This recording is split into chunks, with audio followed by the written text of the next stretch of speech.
Ahoy, my name is Ty, and I'm very excited today to bring you coverage of Task Force Admiral, which is a game that has been on my radar for a couple of years, and incidentally, I reached out to the devs a couple of years ago, the very first time I reached out to a dev, telling them, I love your work, and I want to get my hands on what you're making.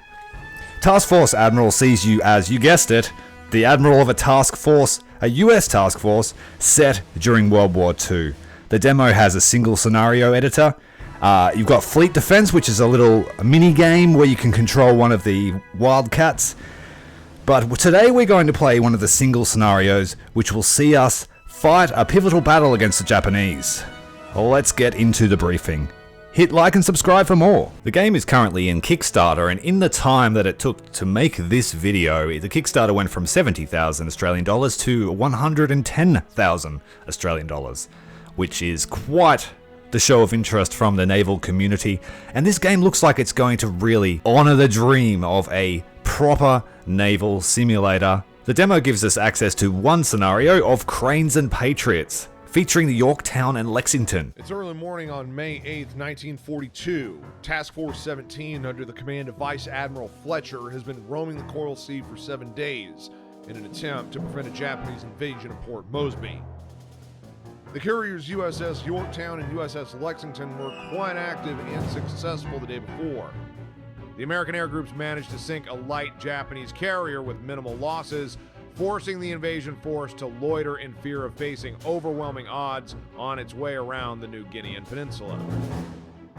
In the meantime, the American carriers were left untouched. Japanese search efforts were rendered fruitless due to a number of mistakes and communication hurdles. Despite being spotted, Task Force 17 managed to escape the attention of enemy air power, as bombers from Naval focused fruitlessly on the Anzac Surface Combat Squadron, led by Admiral Crace, standing guard on the road to Port Moresby. As for the main Japanese carrier force, they attacked in droves the oiler USS Neosho and her escort USS Sims, mistakenly identifying them as a carrier force. Realizing their blunder, the Japanese aircraft launched a late afternoon search and destroy attack against the American carriers. Lost in bad weather, they were intercepted by American fighter cover and suffered crippling losses.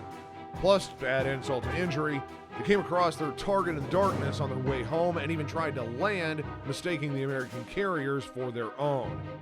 But the Americans know that it was far too much luck for one day. Admirals Tagagi and Hara are going to be doing everything they can to wash away the humiliation suffered the previous day and show the combined fleet that Carrier Division 5 crews are not to be trifled with. Now, Admiral Fletcher has elected not to send a surface fleet ahead so as not to weaken his protection screen and leave these ships vulnerable at daybreak, a move he will be heavily criticized for in the coming weeks. It's now up to you to decide what to do next. The position of the enemy carriers is estimated to be within combat range northeast of Task Force 17's current position, but no one can predict with any accuracy the moves of the enemy. Enemy opposition is deemed challenging. The Japanese air group's been badly hurt by their ill-advised evening attack hours ago, but they are still going to be packing a punch. Expect to be going toe-to-toe with about 60 to 70 enemy Zero fighters, dive bombers, and torpedo bomber crewed by professionals, some of them veterans of many campaigns. As for the Americans, your own air groups are in good shape but are still suffering from a low number of available fighters, which will force you to make some tough calls. Should you escort your bombers as a priority or protect your carriers? It's your job to figure out how to best prepare for the first real carrier-to-carrier engagement of the war. Your objective is to seek out the enemy carrier force, engage it, and inflict heavy damage to force the Japanese Navy to abandon its move against Port Moresby. You're to retire to the south at the end of your operation. Good luck. Port Moresby. Alright, we have to defend it. We're going to have a look at the full briefing here.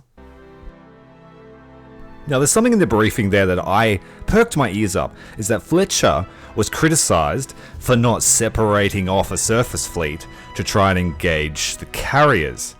And he was criticized for that in the weeks following. We have quite a substantial surface fleet. We have 2 carriers, 4 destroyers, 5 cruisers, and another 3 destroyers in a separate attack group. under Rear Admiral Kincaid. We have 55 aircraft on the Yorktown. Lexington has 62, which means that we have a light fighter coverage compared to the Japanese, who will have more fighters. And we have a heavier bomb armament with more bombers and torpedo bombers. A total of 31 fighters, 65 dive bombers, and 21 torpedo bombers. Port Moresby has numerous Army and Australian assets at its disposal, but they will be dedicated to the defense of the base, and they won't be able to help us.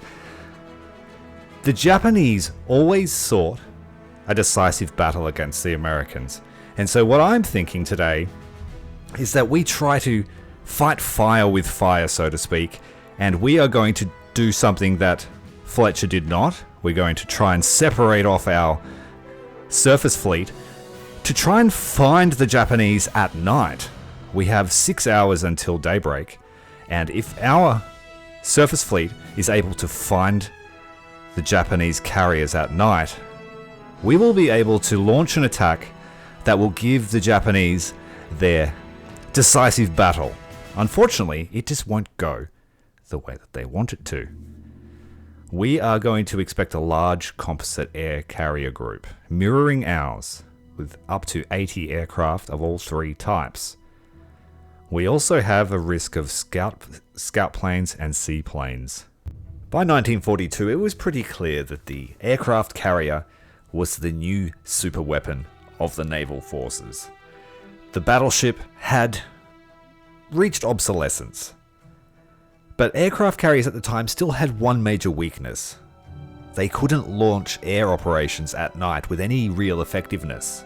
And so often, the first thing in the morning, first light, combat air patrols and search planes would be sent out to try and establish contact with the other fleet before they detected you.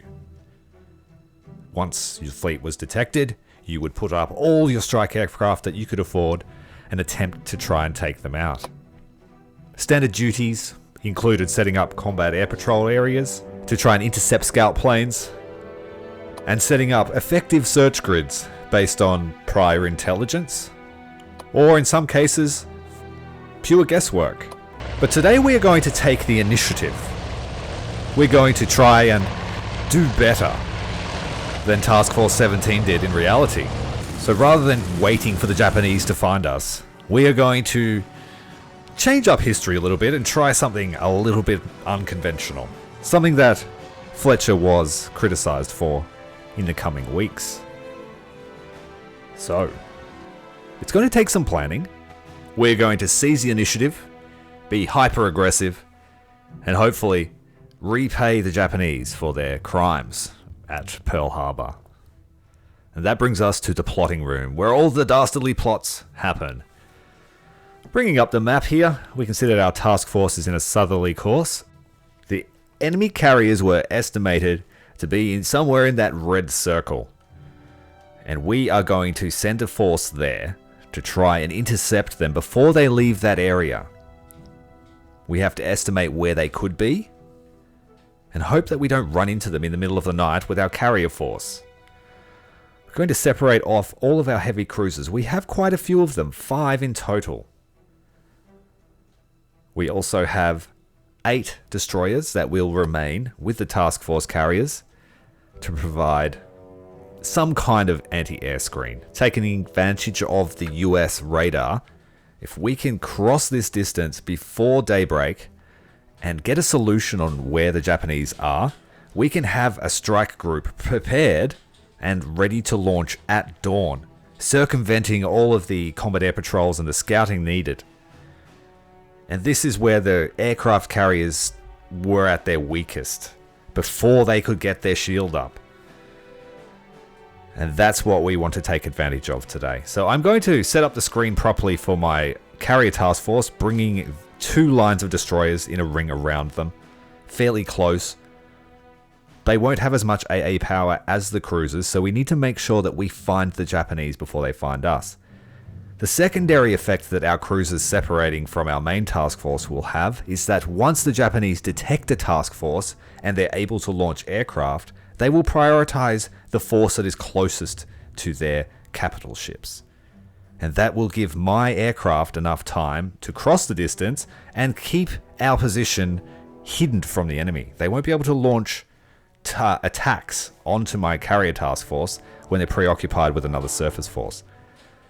Between the 10 heavy cruisers that we have today, we have a mixture of the Pensacola and the New Orleans class. So we have quite a lot of 8-inch guns.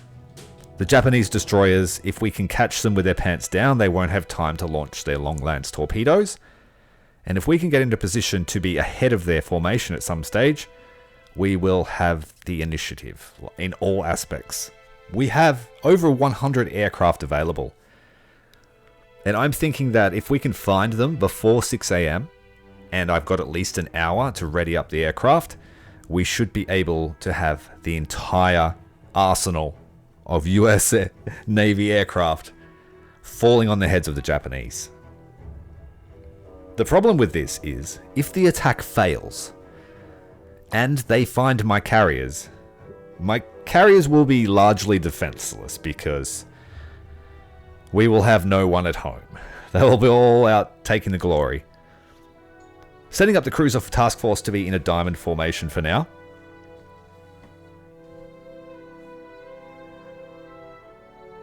And I have never played a game that focused on aircraft carrier operations, so I'm really excited to get my teeth into this title. I'm not in a position to help out with the Kickstarter, but I am all aboard. We've got different formations we can set the cruisers up with, but we will stick with the diamond formation, giving us a little bit of space and the ability to maneuver if we get attacked by aircraft at any stage.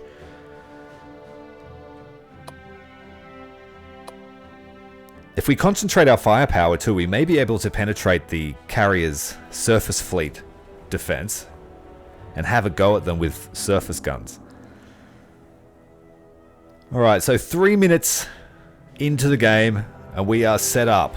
We have our task force separated. The cruiser task force are heading off.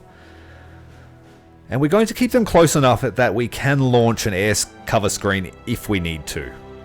So they will be within radar range of each other, within communications range. The Chester is leading up the formation. You can't see much of her at night, but we can fast forward time, and we will need to because we have 6 hours until daybreak. Let me know what you think so far. I'm really excited for these sorts of games. Naval enthusiasts are being spoiled, I think, with Sea Power releasing into early access recently. And Task Force Admiral. Admittedly, this game has been teasing me for years now. And our task forces are separating.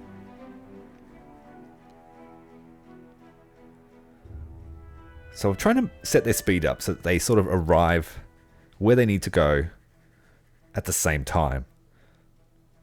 Cruiser's doing a good 26 knots. So as Chester and her motley crew sail off to find glory with the rising sun, our duty now is to estimate where they could be, to make the search not just a wild goose chase. If the convoy were to be traveling at 10 knots, this is the range it would be able to cover, which is crossing exactly across the path of our carrier task force, which it could be a threat. If they were traveling any faster, they would pass us. Now I'm hoping that they will be trying to chase our estimated position, which was to the southeast. So we are at full steam here, trying to get across to attack from an unexpected direction. And at about 5 AM, the carrier will turn hard to port and head up towards a northerly direction with the wind, ready to launch any airstrikes at 6 AM. So there will be no maneuvering needed to launch our aircraft. We will already be on a correct heading. Wind does play a fair amount into modern naval, especially carrier operations. But opposite to the age of sail, you want the wind to be coming into your face so that you can launch your aircraft at the highest airspeed. So if you got the wind behind you and you need to recover or launch aircraft, then you need to turn 180 to do that. And that presents a problem. The carrier can also not maneuver while it's conducting air operations. Oh, we've got a contact here. So we're going to set up our course to be directly with the wind. The Chester and her motley crew have detected an enemy task force. 4 ships, too small, too large. 5 ships now, as the radar solution increases.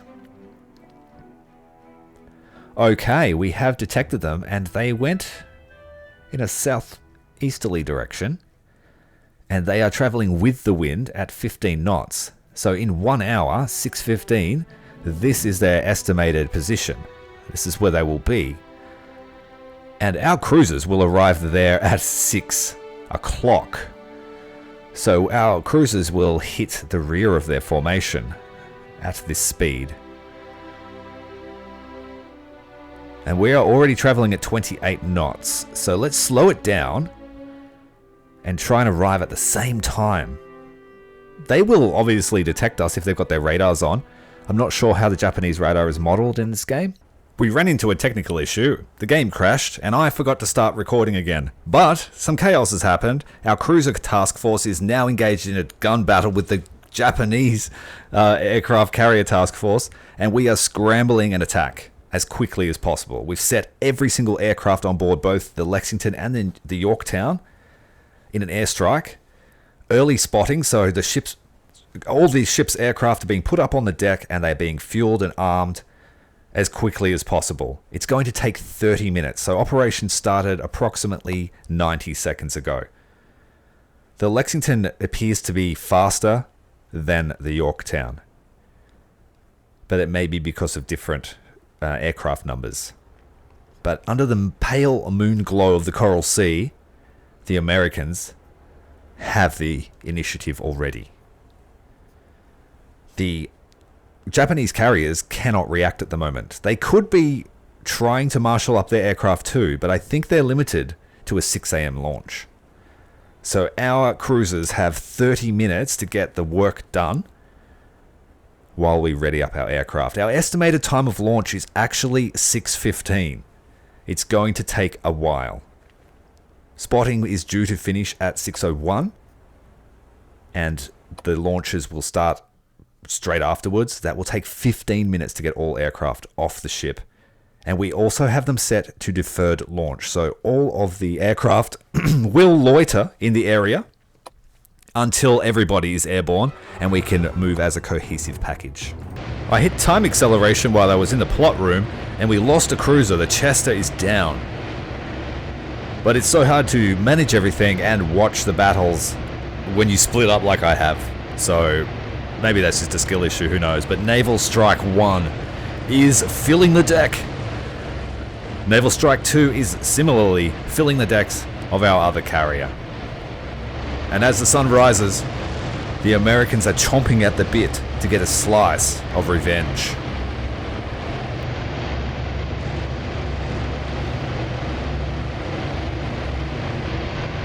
Oh, we've had a mislaunch. Pilot in the water. First casualty of the day. We asked a lot of the men to be up so early and to have the entire fighting complement ready. But they are starting to amass. And they are ready to fight. Though it's very hard to find an individual aircraft before dawn. The cruisers are engaged in a pitched battle. We have got close enough to do some real damage to the enemy destroyers. We are currently fighting what looks to be the Miyoko. But we are taking significant damage in this protracted gun battle. They've been fighting for 40 minutes. We lost the Chester. We didn't see how that happened, unfortunately. But it wasn't an airstrike, so it was definitely gun duel. Come on, guys. You got 5 more minutes to have everyone airborne. We have to come out of the night. They will have the sun behind their back, so I'm assuming that we will have better gunnery solution because we've got their silhouette. They can't see us in the gloom.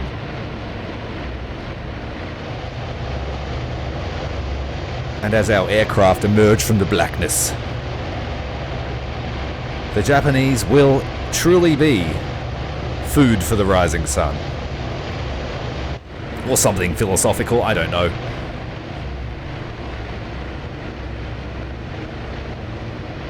Speeding up the time there to try and get some of these aircraft off before I grow old.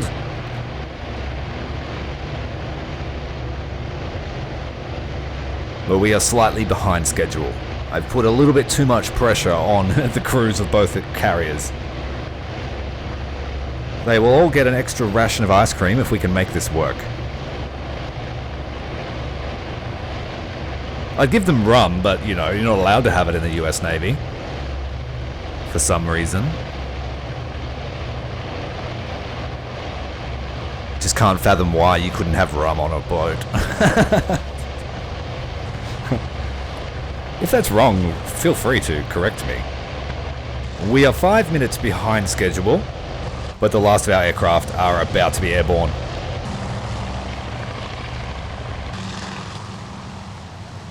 The Japanese will be fighting in the shade. There will be so many aircraft, they will not expect this.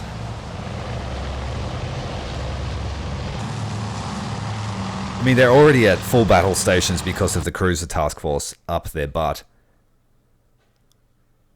We managed to cross the T and now they're fleeing into the wind to try and prepare their launches. So the cruisers are on limited time. They've already got their combat air patrols up. But no strikes yet. So we are pulling the cruisers back. They provided the distraction and the means for our carriers to be prepared. They did their job. Heavy scout force. And if this pays off, we might use the cruisers to chase down the remnants. We need to kill at least one carrier.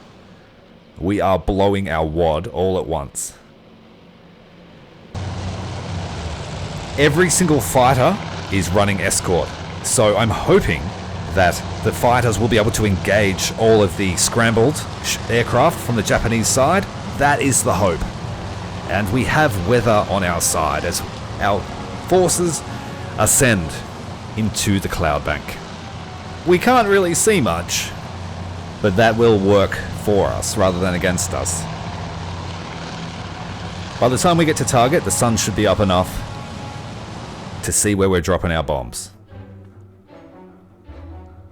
Here they go.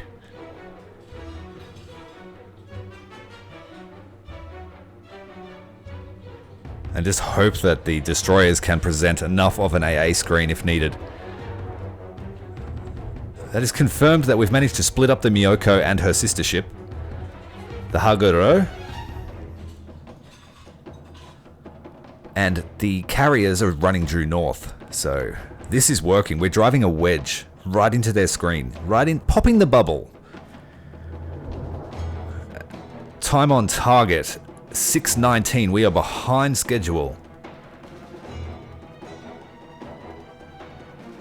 All the escort fighters should be able to harass anything above our cruiser force and give them some air cover. And we want our carrier to be at the rendezvous section. You can be within a few nautical miles away from it, but the aircraft need to be able to find you, or you need to send out an intercept to let them know where you are. Let's race there. We need to intercept those guys before they find our carriers. They're the scouts.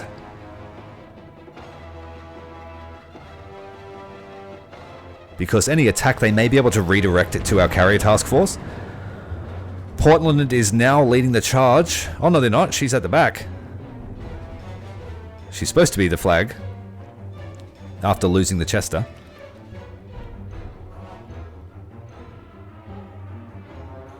That might be their combat air patrol.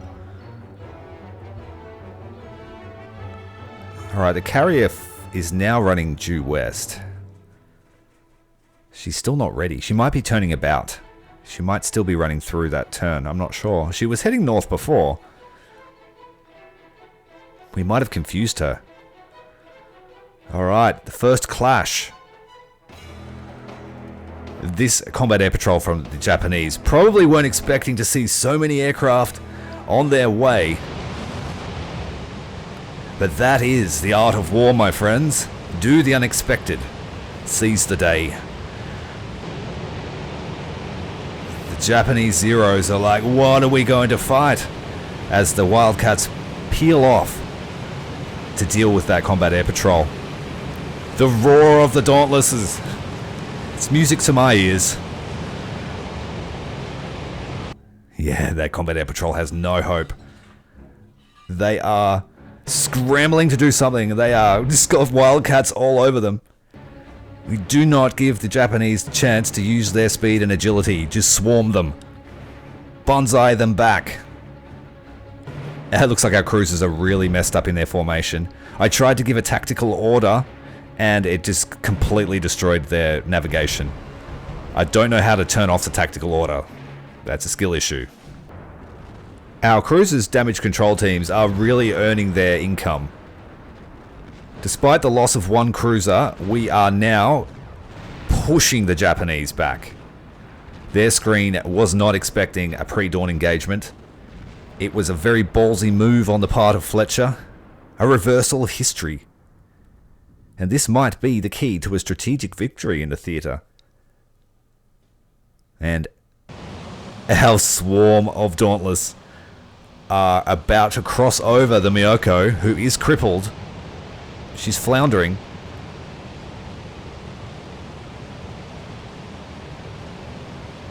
We can't see all of them, but they're there, I assure you.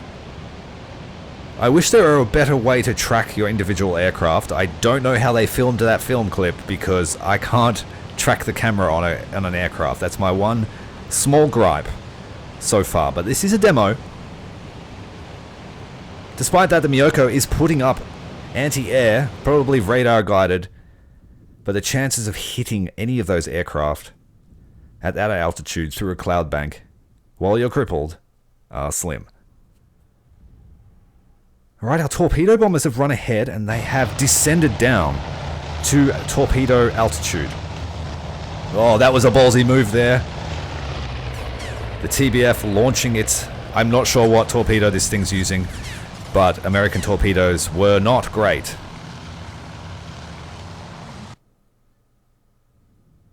And a stern shot is pretty... It's a tall order for a slower torpedo.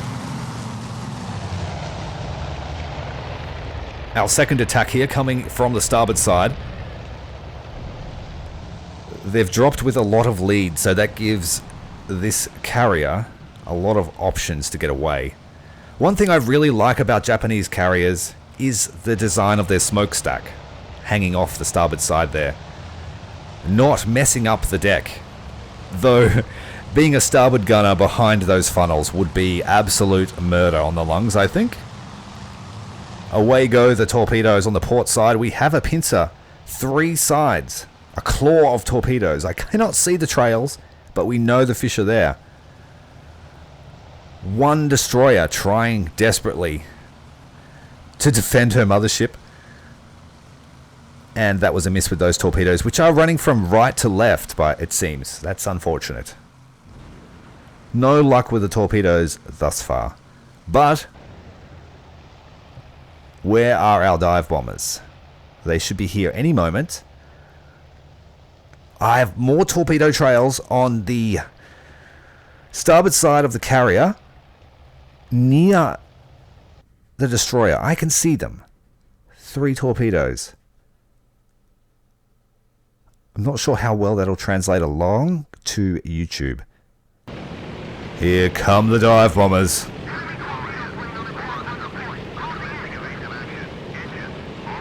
Cruisers are in trouble. They've got an airstrike on their tail. Our escort fighters are trying to tangle up with them, so they've left the dive bombers alone, but the dive bombers are in a good position here. They have to dive through a cloud bank, which is not ideal. First attack inbound. Through the clouds, right on top of her. She's not going to know what hit her. She has a lot of aircraft on deck. We have caught her with her skirt up. Oh, can we hit? We've got 1,000-pounders and 100-pounders. Can we hit with something? Come on, boys. Make us proud. We're not experienced airmen yet, but we are determined.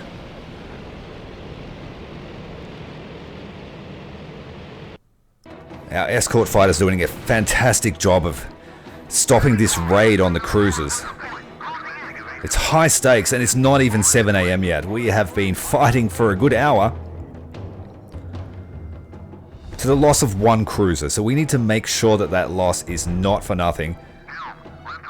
This raid does outnumber our escorts, but they are spread thinly across all of the raids. The cruisers are in big shit. We got torpedo attacks right there.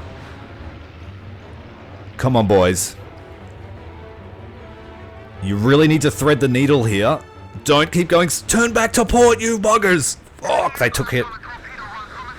Oh, that's alright. One hit. The rest of the formation is spreading out.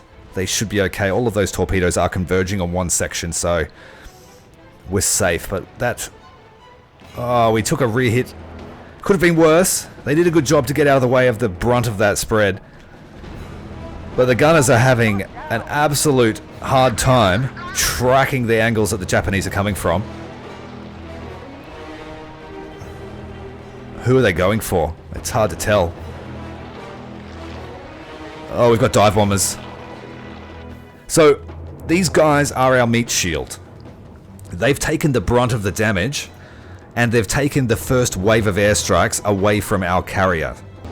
Seems like the second wave of dive bombs made contact, significant contact with the Japanese carrier. We've got planes in the water, planes burning on the deck. We did miss that, watching the carnage of the cruisers. But we will just have to read the after-action report to find out exactly how many hit. And I think that might have been a torpedo. Solitary explosion to the stern. Possibly on the starboard side. But she's a burnin'. Oh, another hit. That's definitely... There they are, the torpedo spread. There's two in the water. One more is about to cross the bow. Oh, it might hit the bow. Looks like a dud. Ah. Wow. I'm not sure who launched those, but good job. She was already burning and it made it hard to get out of the way. Or did they try to scuttle her with the destroyer? Who knows? And our combat air patrol, or the escort fighters, are circling to keep the retreat home safe. That fire is going to burn for a while, it seems. But there doesn't seem to be any visible effect on her sea handling. But largely, I think we got our man. We got him. They'll have to push all of those aircraft off the deck before they can get any semblance of a flight operation. A couple of large holes amidship on the flight deck. That might make her completely ineffective. I'm not sure exactly how the damage model works yet.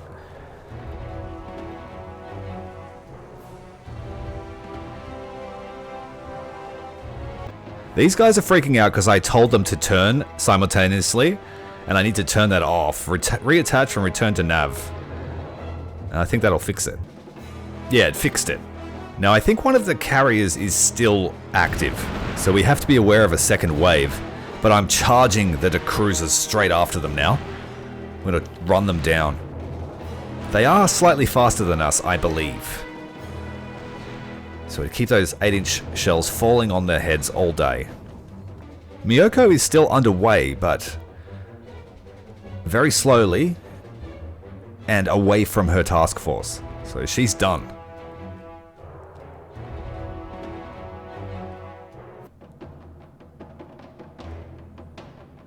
I'm not sure what they're doing, but the first of our attacks have arriving home now. It's going to take ages to get them all on deck. 30 minutes to land them all. So if the other carrier does something, we might be at their mercy. 7:30 in the morning. Yeah, Miyoko's done for. The cruisers are just pounding her into oblivion. She will be tender if she ever makes it back to dry dock.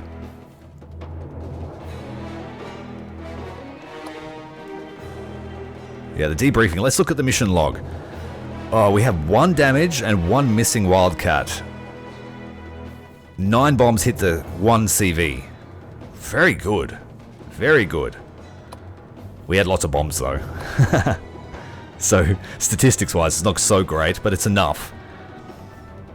5 damaged dive bombers.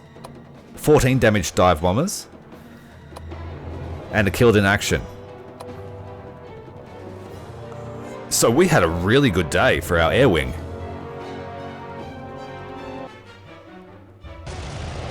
So we're going to marshal up a second attack, but it's just going to take forever for these guys to land.